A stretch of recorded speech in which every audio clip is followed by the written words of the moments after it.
Dober večer želim. Skrite želje, nemirna potovanja. En tak zelo zanimiv naslov tretjega romana našega današnjega sogovornika Vladimirja Jankovskega. Namreč, Vladimir, prihajaš, mi da se bova tikala, tako sva se odločila.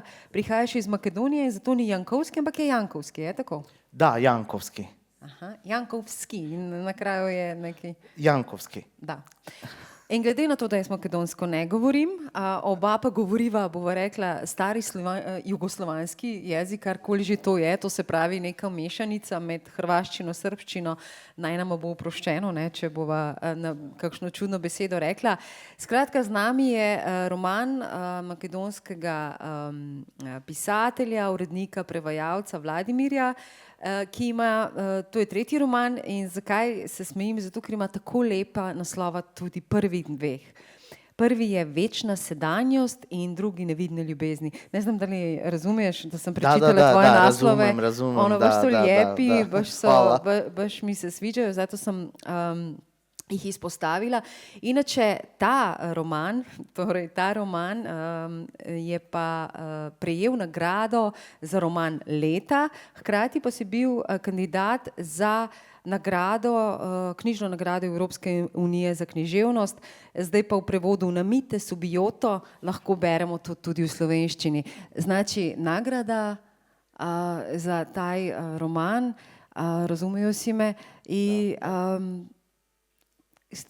to znači, da je treći roman ima više teže, zate je više bitan nego prva dva, ili ne? Ili je ono prvi i uvijek prvi?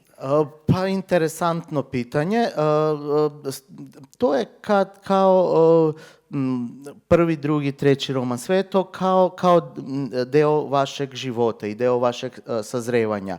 Mislim da nikad ne bih napisao drugi i treći roman na onaj način na kojim nisam napisao prvi roman, ili jednostavno nikad ne bih napisao treći roman da nisam napisao na taj način drugi roman. Tako da, eto, dogodilo se da treći roman ima taj neki život koji je bio intenzivniji u Makedoniji i nadvor iz Makedonije, pošto to nagrade uvek nekako skrenu reflektor prema vama i uvećaju fokus, i to znači da i čitatelji u vašoj zemlji, no možda i nadvor izvan vaše zemlje mogu da se zainteresiraju i može da ispadne da se roman prevede na neki drugi jezik. Iako je i moj drugi roman Nevidljive ljubavi preveden na srpski jezik, uskoro će biti preveden na bugarski jezik, a prije nekoliko mjeseca je izašao prevod na albanski jezik. Tako da ima i taj neki život koji je izvan granicama moje zemlje, iako da budemo iskreni da su Skrivene želje, nemirna putovanja roman koji ima najintenzivniji život izvan granice Makedonije. Slovenski prijevod i na koje jezike je još sad? Da, dosad je roman preveden i objavljen na albanski jezik, na srpski jezik, na hrvatski jezik, na slovenski jezik i uskoro će izaći na češki jezik i imamo ugovor i trebalo bi, pretpostavljam, sljedeću godinu da izađe na bugarski jezik. Nama se to sviđa jer u tom trećem romanu ima i Novo mesto unutra, ima i Urška i Bistra koje šetaju uz rijeku Krku. No, ampak zdaj malo ću na slovenskom, pa malo ću... U redu, da, razumiješ me ti, da. Skratka, gre za en zelo nenavaden roman, ki bi bil z lahkoto tudi zbirka kratkih in zelo kratkih in skoraj čisto kratkih zgodb. Ampak ne, je roman, ki opisuje 50 različnih likov in štirje so stalni, ostali se pa pravzaprav in so iz Skopja, ostali pa se pravzaprav zadevajo v enem trenutku tudi v njihove usode. Znači 50 likova. V jednom od intervjuja je rekel si, kakav je to privilegij, da možeš ko prozaist hoditi u čevljima 50 likova, jer inače nemoguće. Pa da, na jednoj promociji su mi pitali slično pitanje i onda sam odgovorio da je jedna od lepota romana, jedna od lepota književnosti je to da možeš uvek da živiš više života. Pošto osim što živiš svoj život, tvoj realni život, onda kad pišeš jednu knjigu živiš i život tvojih likova, živiš život onih ljudi koji prodefiliraju u tvog romana. Pisanje romana za mene je vrlo intenzivan proces u kojima ti praktično tih nekoliko godina dok radiš na tog romana ustaješ sa mišljom šta će ovaj lik uraditi, kakva je reakcija koja je taj jedan lik uradio, pa onda ideš na posao, pa uvek kad nađeš neko vreme, neku inspiraciju, uvek kad te malo svaki dan nešto razmrda, ti razmišljiš o tome što se dešava sa tvojim likovima. Tako da uvek sam smatrao da je život mojih likova iz romana podjednako i na neki način i moj život. Tako da jedan lik iz romana kaže koliko je dosadno živjeti samo jedan život. I onda ja imam tu privilegiju da živim nekoliko života, pošto živeo sam sudbine i živeo sam priče likovih mojih romana. Što se tiče strukture koje si napomenila, 50 različitih likova, meni je struktura vrlo jednostavna. Imamo 4 glavna lika koji žive u Skoplju i koje su na neki način, evo da se izrazim metaforično, telo romana. A od druge strane ove 50 različitih likova koji žive na 50 različitih geografskih tačaka u svetu su na neki način kao akupunkture, kao neki akupunkturne tačke u tog osnovnog telo romana. Znači one su one igle, needles, koji se ubace u neki određenim tačkama glavnog toka romana ili glavnog tela romana koji se sastoji od ovih 4 likova koje žive u Skoplju. 50 likova, to znači u 50 likova svaki dan razmišljati, mislim, valjda nisi razmišljao si o jednom i drugom likom, vjerovatno, ali ipak intenzivno je to, a? To je bio intenzivan proces. Zamišljam. Pa kao i svako pisanje. Pisanje je neki alternativan život. Ono što doživite tokom života, doživite i tokom pisanja.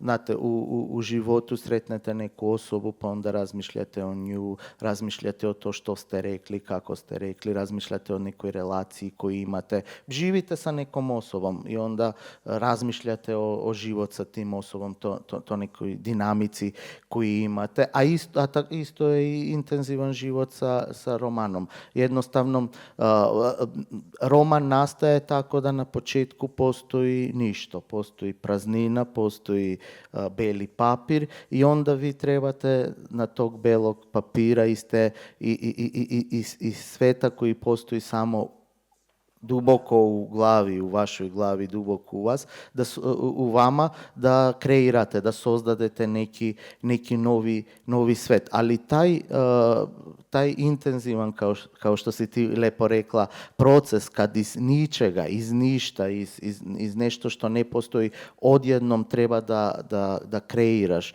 svet koji postoji, koji je konkretan, koji ljudima koji čitaju treba da bude podjednako jasan, precizan, intenzivan kao svet koji vide oko sebi. To je jedno od najvećih zadovoljstva samog procesa pisanja. U jednom intervjuu koji je uradio prije oko 50 godina, veliki argentinski pisac Jorge Luis Borges kaže: to je interesantno sa književnošću da kod ljudi koji su čitali procesa Jozefa K. Jozef K. intenzivno postoji u njihovim mislima kao što postoji njihov sused iz susednog ulaza ili iz istog ulaza. Tako i sa književnošću. da setimo se nekih svojih omiljenih likova iz književnosti, ali također iz filmova. Kad se setimo nekih intenzivnih proživljenih života u književnosti i kad se setimo tih likova, možda ih znamo bolje i bitniji su nam za naš život i bitniji su nam za nas mentalni sklop i bitniji su za nas pogled sveta nego što je neki slučajan čovjek koji susretemo svaki dan na ulicu. No, svakog od likova definira grad ili prostor ili mjesto gdje žive, mjesto na svijetu gdje žive, država. Na svaki način mi definiramo prostore i vjerovatno i oni nas.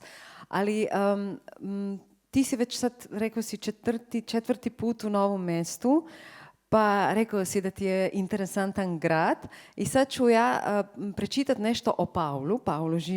Pavel živi u Skopju. Mimo grede, struktura je zelo zanimiva. Te 4 liki nimajo ob svojem imenu zapisanega mesta oziroma prostora na svetu, kjer živijo, ne, ker so pač v Skopju, imajo pa zapise številk, kolikokrat se pojavljajo. Tako ne, potem ti zelo jasna struktura postane. No in Pavel drugič, oziroma 2. Rad ima mesta, v katerih lahko govorim kot o ljudeh. Istanbul je eno takih. Ne vem, če me razumete. Tudi mesta imajo svoje norosti, tako kot ljudje, ampak če jim znaš prisluhniti, so lahko neverjetna. Tudi mesta znajo biti klepetava ali molčeča, tako kot ljudje. Nekatera hočejo kaj skriti, včasih celo svoje bistvo. Skrivne prostore pokažejo le, če si do njih pozoren, če se med vama vzpostavi zaupanje, intimnost. Ali razumete, kaj vam pravim? Mislim, da zelo dobro razumemo tisti, ki gledamo na svet. Mislim, da razumejo vsi oni, razumejo si valjda, što si napisala? Da, onako, baš mi se dopao, zvuči bolje na slovenski nego na makedonski. Prevod je fantastičan, po mom mnenju. Ne znam, baš teče jezik i sve lijepo, tako da možeš... Hvala puno na Miti Subiotoj za prevod, kao i uredničkom timu Goge Publishing koji je uradio, verujem, dobru lekturu i uredništvo knjige. I pronašao super prevajalku. Jezik stvarno teče, ali vratimo se na gradove koje osjećamo ko ljudi. Zanimljivo mi je na kakav način nema neke granice između grada, čovjeka, emocije kod tebe. Sve je ko neki odnos, ne znam, med gradom, čovjekom. Odlično si to primetila. Pa ja mislim da arhitektura prostora na neki način je u stalnom dijalogu sa arhitekturom našeg unutrašnjeg prostora.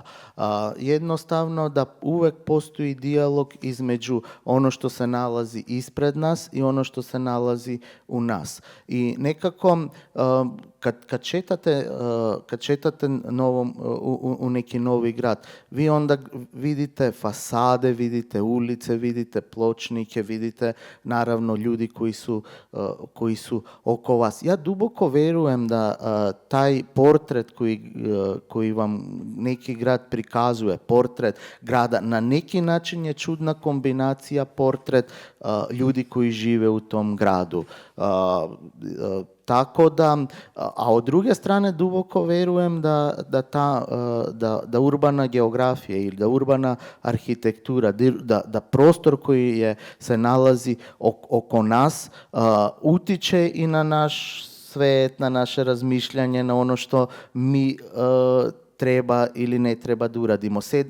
Naprimjer, sednete na neku klupu u nekom užurbanom megalopolisu i onda vidite oko sebe ceo taj buka i bes što se dešava oko vas, automobili, ljudi i sve to. I onda sednete na neki planinski vrh i čujete tišinu.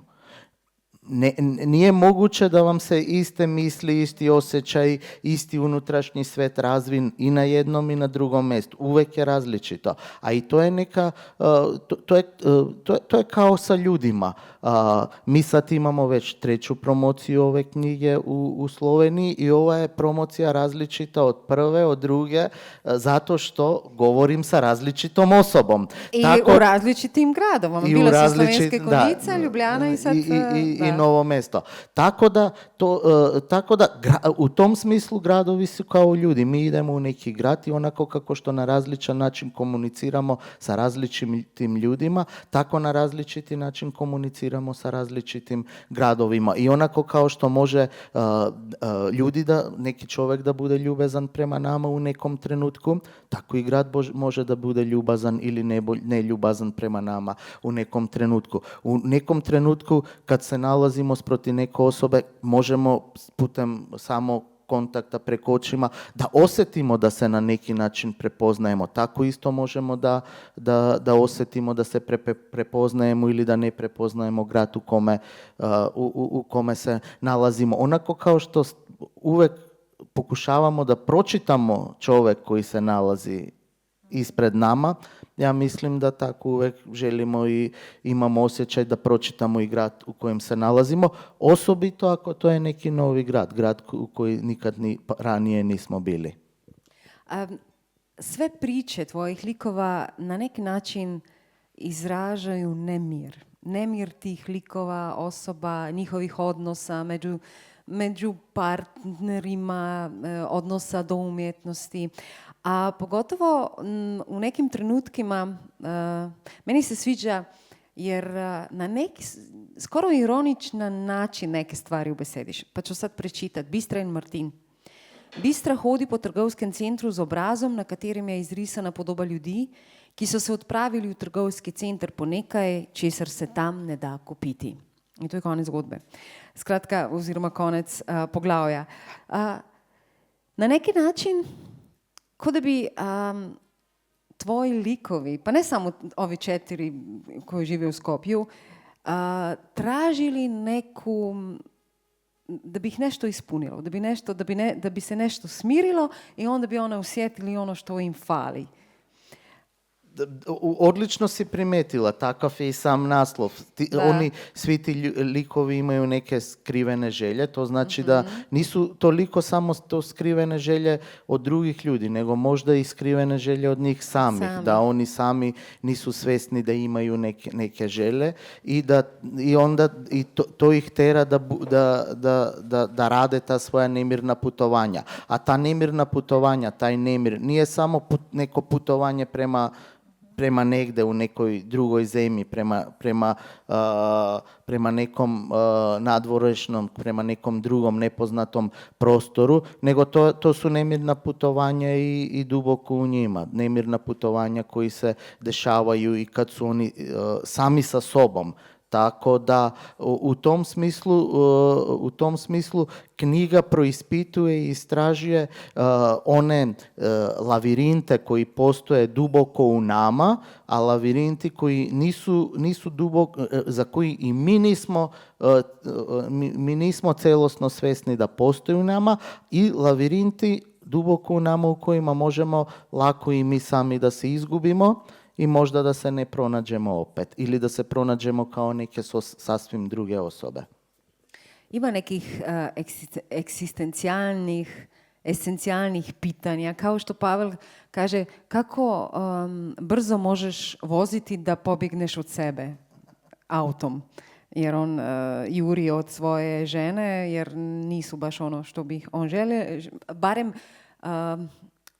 izvana sve zgleda i super, jer pogotovo mislim često je tako, no ali u nekom trenutku se te relacije možda i na neki način dotaknu, ne sa dijalogom ili nešto, ali ko da se njihove sudbine na neki način, iako su na svom mestima u svijetu, ću pročitati šta mislim, na kakav način, kako se likovi na neki način žive slična života, iako ne žive ista života, tako nekako. Marina iz Skopja, Natalija iz Kijeva, Ester iz Haife, Gabriela iz Pueble, Aluna iz Nairobija, relacije, ujemanja, razhajanja. Marina iz Skopja se napoti proti hladilniku v istem trenutku, ko Natalija iz Kijeva odpre vrata svojega hladilnika. Ester iz Haife položi roko na steklenico hladnega piva na zgornji polici hladilnika, Gabriela iz Pueble odpre steklenico piva in Aluna iz Nairobija pohlepno naredi požirek piva, proizvedenega v lokalni pivovarni.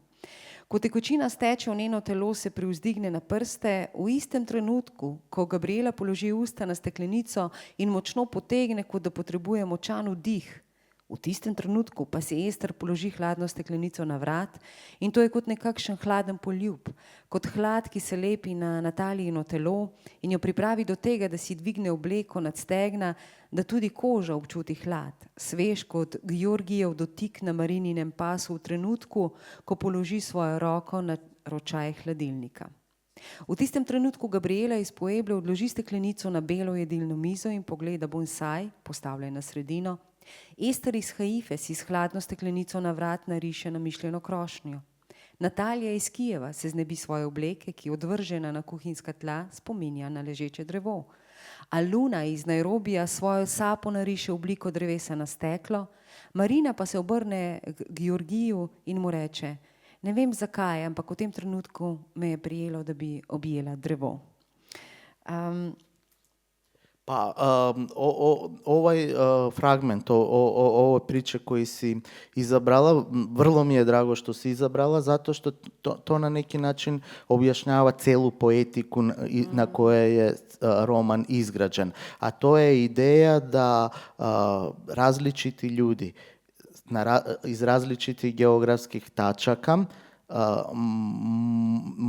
mogu da dožive nešto slično, isto, nešto što je mala varijacija osnovne teme i da na neki način možda i ne znaju za neko ko živi tamo daleko, udaljen 1000 i 1000 kilometara, a da ima neki slični doživljaj sveta, neki slični trenutnu impresiju, nešto što može da ga poveze sa nekim osobom koji je tamo daleko, a je ipak na neki način blisku što se tiče njegovih doživljaja. Tako da ceo roman praktično se bazira na tu ideju da svih ovih 50 ljudi i ovih 4 ljudi na neki način su povezani između sebe, a nikad nisu se upoznali. Ali jedna od tih načina povezivanja je onako kao što obično to se radi u simfonijama. Pojavi se neka tema na početku, pa onda se ta tema opet pojavi, pa pojavi se neki kontrapunkt te teme, pa onda varijacija te teme, pa onda ta tema osvirena na jednim instrumentima i na drugim instrumentima i sve se to na kraju zaokruži, harmonizira u neku celinu. Tako da ovaj odlomak je praktično neko poetičko stablo, neka poetička grana na koji se bazira i na koji se nadograđuje roman i ideja o romanu. Jedna od ideja. Roman ima dva dijelova. Skrite želje je prvi, nemirna putovanja je drugi. I prije si rekao kakav je to privilegij da možeš doći gdje god, pogotovo u novo mesto, verovatno, i možeš tu čitati ljudi, čitati grad, kao što smo rekli, a to nije obično putovanje. Putovanje kad si na rezidenciji, kao što si ti sada, je vjerovatno potpuno drugačije nego što, ne znam, ideš kao turista negdje. I znam da ne voliš ova druga putovanja, da su ti ta ljubša, ali kakvo putovanje je putovanje koje bi želio na kakav način trebaš putovati da možeš pisati na putovanju? Vrlo interesantno pitanje. Da bih mogao pisati na putovanju treba da se dese 3 stvari. Prva stvar je da taj novi prostor, novi grad doživiš kao nešto što je neka neka misterija, nešto što te, kao neka zagonetka, nešto što te inspirira na neki čudan način da doživiš nešto što nisi doživeo ili nešto što ne doživljavaš u svom uobičajenom mjestu gdje živiš, u svom gradu. To je prvi taj poticaj. Vidiš nešto u gradu i da znaš da je taj susret sa gradom, susret sa neštom što je novo. Kod mene je pisanje uvek povezano sa taj koncept novoj. Treba da doživiš neki novi poticaj, neku novu emociju, da pomisliš na nešto novo. I onda kad grad vidiš kao nešto novo, kao nešto što je malo različito od tvoje banalne svakodnevnice, onda te to inspirira. Druga stvar, naravno, to su ljudi. Mi kad posjećujemo gradova, obično onako podignemo malo pogled, pa onda gledamo fasade, objekte, zgrade i fascinirani smo od tih stvari. Ali osim što radim to, u jednom trenutku shvatim da je isto toliko važno kad si u novi grad, da onako kako što gledaš u te nove fasade, objekte, gledaš u oči ljudima, gledaš u licima ljudima, pošto priča je uvek satkana od ljudima. Ljudi kreiraju priče. Priče i život su ljudi. A treći aspekt koji je bitan i povezan sa pisanjem i sa novim gradovima i ljudima je to da moraš da imaš neka struktura koja će ti omogućiti neka forma samoće. Meni za pisanje je bitna ta samoća, da možeš da doživiš grad kao rebus, da možeš da uživaš u licima različitih ljudi i na njihovim licima da čitaš nešto, da pronalaziš neke pitanje, možda neke odgovore, ali i da imaš tu distancu, onda se to da transformišeš u reči. Pošto književnost je to, naši doživljaji prevedeni u reči. Več likov je izjemno zanimivih. Jedan od njih, od likova mi je baš zanimljiv, jer je crta dnevnik obraza. To znači ženska, ki na nek način oblikuje dnevnik obrazov s tem, da jih riše. Ne? To se pravi, in to počne, ne vem, neko dolgo obdobje in potem nastane dnevnik obrazov. No, še en lik mi je pa sploh zanimiv, v katerem pa vidim pravzaprav tudi tebe, Vladimir. Jedan od likova, to je zbiratelj stavkov, to znači zbiratelj rečenica. Karim Mahmud, Aleksandrija, Egipt. Jaz sem Karim Mahmud in moja posebnost je zbiranje raznih vrst stavkov. Stavek pomirjevalo, stavek igla, stavek blazina, stavek razbeljen likalnik, stavek odeja, stavek žaga, stavek oblak, stavek razbito steklo. Na neki način i ti si zbiratelj, birač i zbiratelj, oboje rečenica. I ova putovanja u drugom dijelu romana na neki način ostaju likovi, barem nećemo svega reći normalno, ali neki likovi ostaju, a na neki način evolviraju. Znači, ne samo evolviraju, razviju se jer ima neka distanca, da, ali na isti način, iako mislim, oni su se maknuli u času, u vremenu, sve, ostaju isti. Pa to je neki paradoks življenja. Od jedne strane, ja verujem da to da svaki dan smo malo drugačiji. Andy Warhol je rekao, ako danas nisam drugačiji od juče, onda zašto sam živeo taj jedan dan. Ja mislim da čovjek se stalno menja. Naprimjer, ovaj naš susret, to što sam ovaj dan upoznao tebe, promenit će mene. Ja ću nakon ovog razgovora ili sutra već biti druga osoba, pošto u mojoj kolekciji osoba imam još jednu 55. ličnost. lik, ha? Tako da, i ta je neka humanistička verzija života.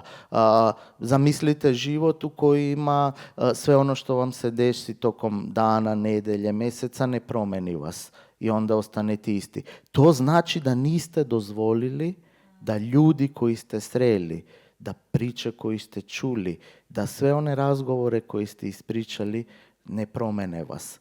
To znači da... Zatvoreni, potpuno. Da, to znači da ste zatvoreni i da se ne menjate. I ja duboko verujem da svaki dan na neki način mi se menjamo. Te promjene nekad mogu da budu radikalni, ali nekad te promjene su samo promjene nijanse. Ali život i literatura su slični u jednim. U tome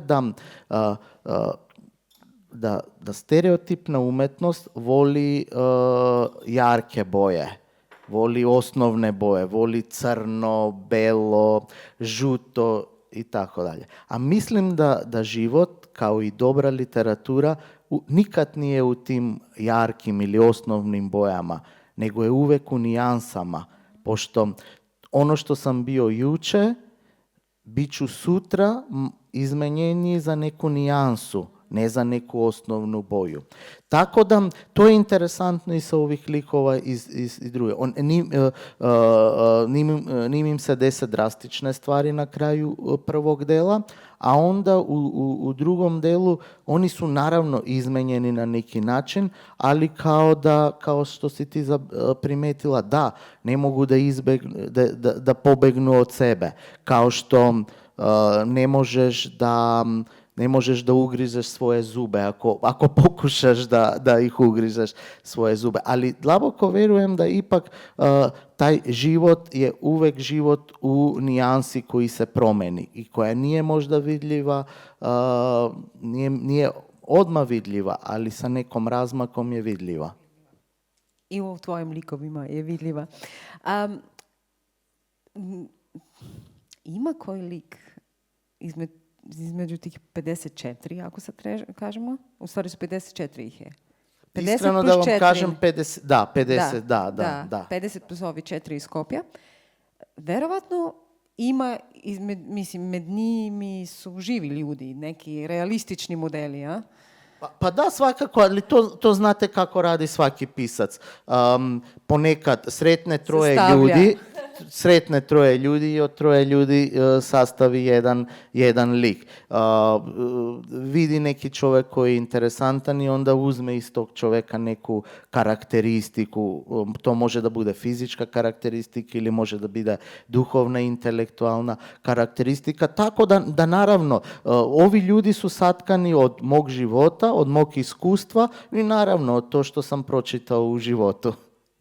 Evo, apropo potovanjem, so ljudje, ki intenzivno potujejo, mrzlično menjajo kraje svojega bivanja, a nikjer ne pustijo delčka sebe.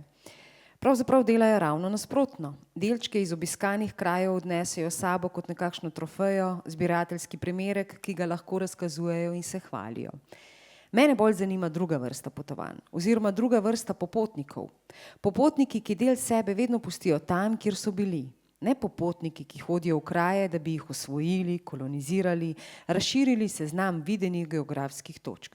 Nasprotno, popotniki, ki obiskanemu kraju izkažejo tako spoštovanje, da tam pustijo svoje življenje. In zmih naleti v Ljubljano, nato pa gre z vlakom v Novo mesto.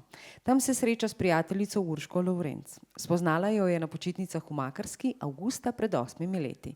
Od takrat si redno dopisujeta po elektronski pošti.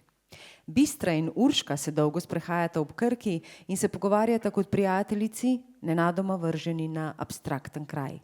Zeleno pregrinjalo reke, slikovita pročelja nizkih stavb, zapuščene ulice in majhni trgi so abstrakten prizor za srečanje, ki nudi toliko svobode, da lahko z vstopom van vstopiš tudi v samega sebe.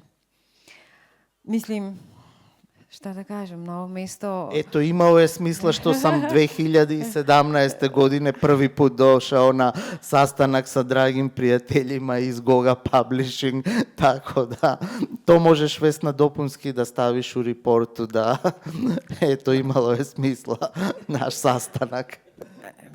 Glede na to, koliko je prevodov, ne, se zdaj sa prevodima na Novo mesto na neki način ima... vstopa u tuje jezike, u strane jezike. Možda sad za kraj, prije možete i vi naravno nešto pitati, lahko kaj vprašate. Ponekad u Sloveniji neki pisci, naravno ima nekih kritika na kakav način se tu ne može živjeti od pisanja, pa da, puno ljudi koji piše i ne mogu živjeti od toga, ali ipak ima nekih privilegija. Ima li privilegije u Makedoniji, biti pisac u Makedoniji? Na koji način je to privilegij i na koji nije? Pa, privilegija je to što prvo imate mogućnost da pisati. To znači da ste imali privilegiju da ste završili osnovnu školu, srednju školu, da ste završili fakultet, da ste imali neku infrastrukturu, da ste imali posao koja vam omogućava da na neki način ostvarite neki nivo življenja i onda da pišete. Onda je privilegija da se vaša knjiga objavi. Zašto da ne? Zamislite koliko ljudi u svetu praktično nemaju tu privilegiju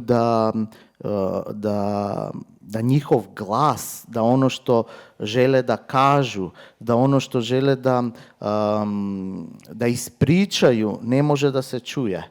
Tako da ta infrastruktura u Makedoniji koja je osnovna i koja je infrastruktura slična ovim prostorima, ipak je privilegija da se vaša knjiga da može da se objavi, da može da objavite na svoj sopstveni jezik. Onda tu je druga privilegija da možete preko komunikacije sa vašim kolegama iz regiona i onda iz cele Evrope, pa onda sa nekim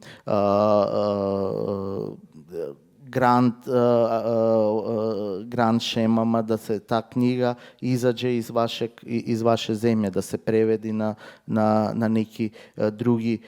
neki drugi jezik. Da, i u Makedoniji, slično kao i u Sloveniji, da bi pisac morao da živi, mora da radi i nešto drugo. Evo, ja radim, na primjer, i kao urednik u izdavačkoj kući i kao prevoditelj. Ali za mene to i nije toliko strašno, pošto ako bih ja bio, na primjer, profesionalni pisac, i ovo će možda nekima zvučiti blasfemično i izvinjavam se tim ljudima koji će ovo zvučati blasfemično, ali ja ako budem profesionalni pisac i živim samo od pisanja, to znači da će mi pisanje biti obaveza, pošto moraš ti da napišeš nekoliko stranica ili da objaviš knjigu. Ali onda gdje je sloboda?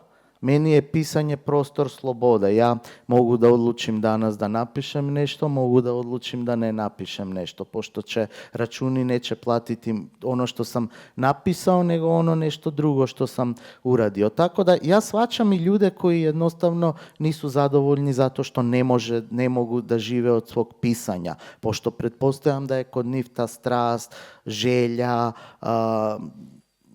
da se piše svakodnevno i možda požele da imaju želju da napiše puno knjige.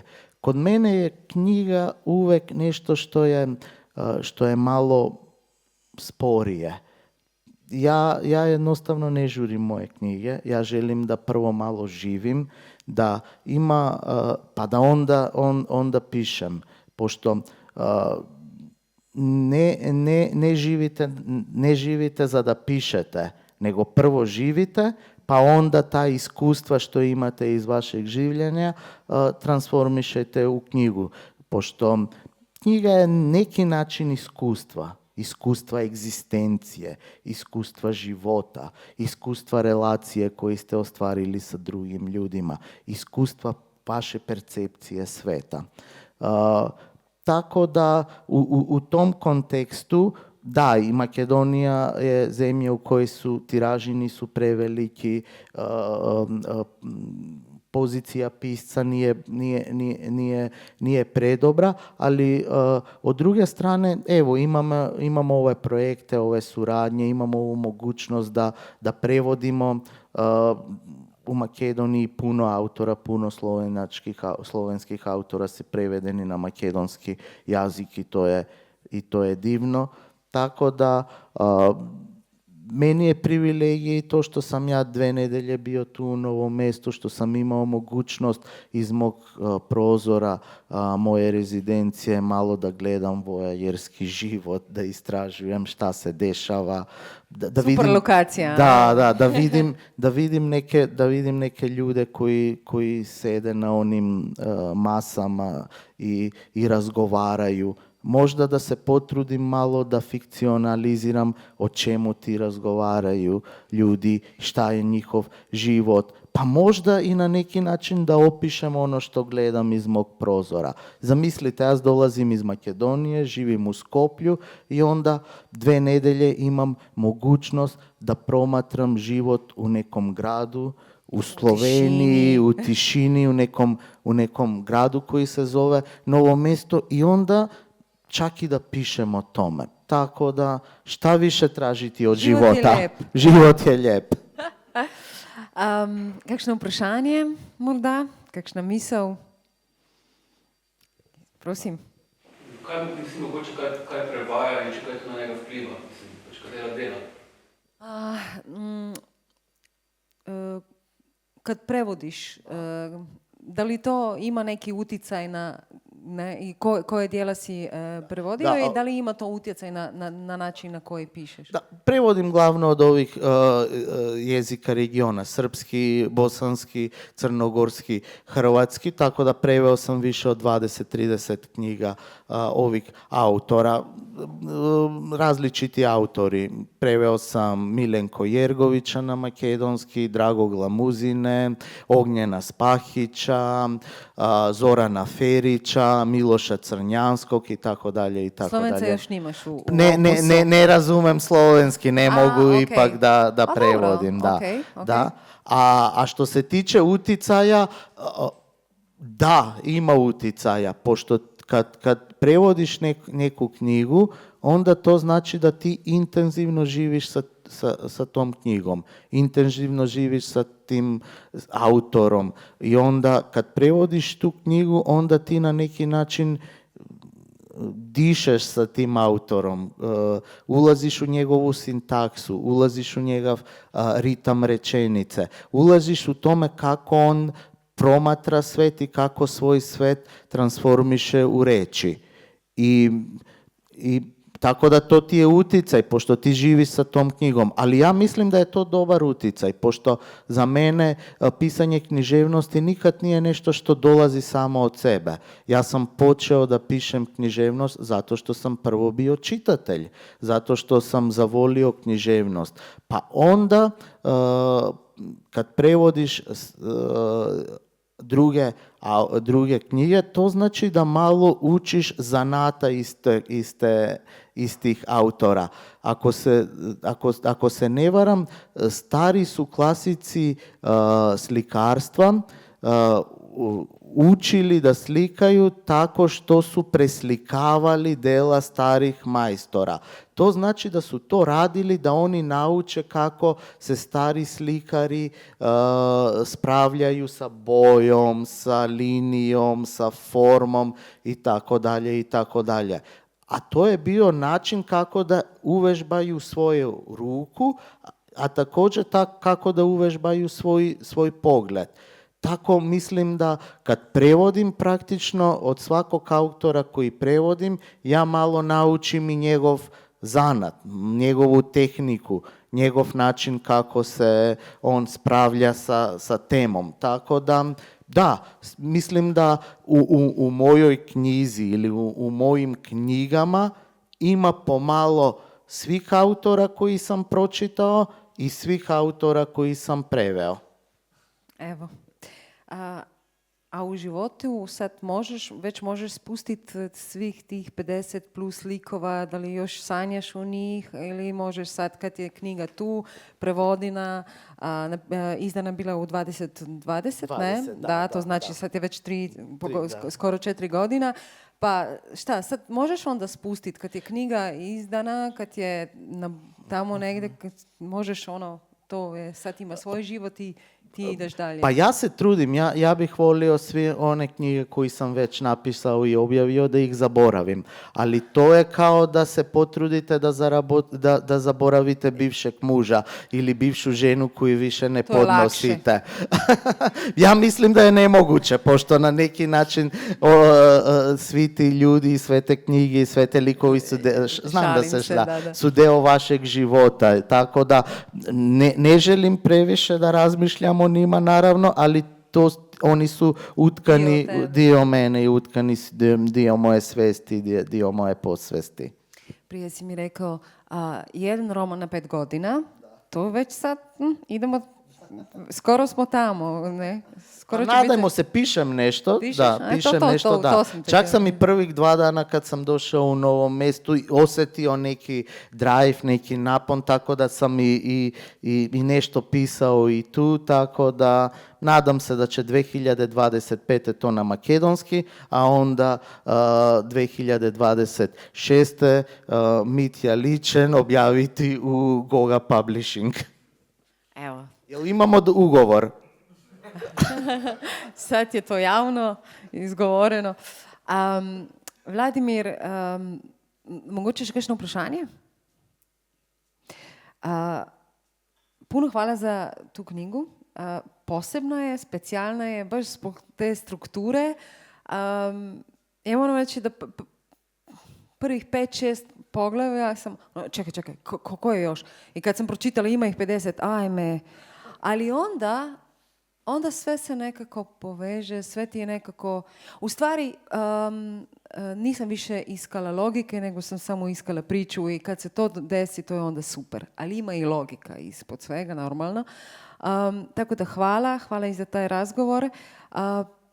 Ipak me interesuje sad, u nedjelju ideš doma, ideš prema Skopju. Da. Šta onda? Ima neka druga rezidencija koja dolazi tu na Maldivima ili ne?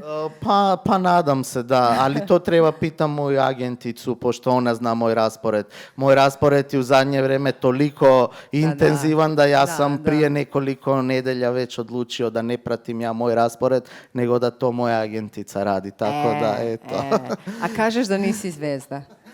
Hvala, Carmen, puno na ovom lepom razgovoru. Imala si, tvoja pitanja su bila divna i inspirativna. Hvala ti puno što si pročitala baš temeljno i baš na svoj način moj roman. Puno mi to znači. I da se zahvalim još jednom prevoditeljici ove knjige, ceo tim Goga Publishing koji je ovako dobro sredio knjigu, lektorirala uredničkom timu knjige, onaj koji je uradio omot knjige i naravno hvala izdavačkoj kući Goga što me je pozvala na ove 3 promocije u Sloveniji, što mi dala mogućnost 2 nedelje da budem na književnoj rezidenciji. Ne znam kakve imaš veze sa gore, ali u nedjelju kad ideš počinje jesen. Sad imao si ljeto tu, usred jeseni, a sad... Leto je bilo i ostalo moje omiljeno godišnje vreme, tako da ja mislim da je to neki dobar dio, nešto ima, da. Guillaume Apollinaire, veliki francuski pisac, ima jedan divni stik koji kaže: dolazi leto, to žestoko vreme godine, tako da, eto, mislim da je Novo mesto bio baš dobar način da se završi ta žestokost života i onda od nedjelju ili od ponedjeljka da počnemo malo mirnije živjeti. Evo, hvala vsem, hvala Vladimir in lahko noč.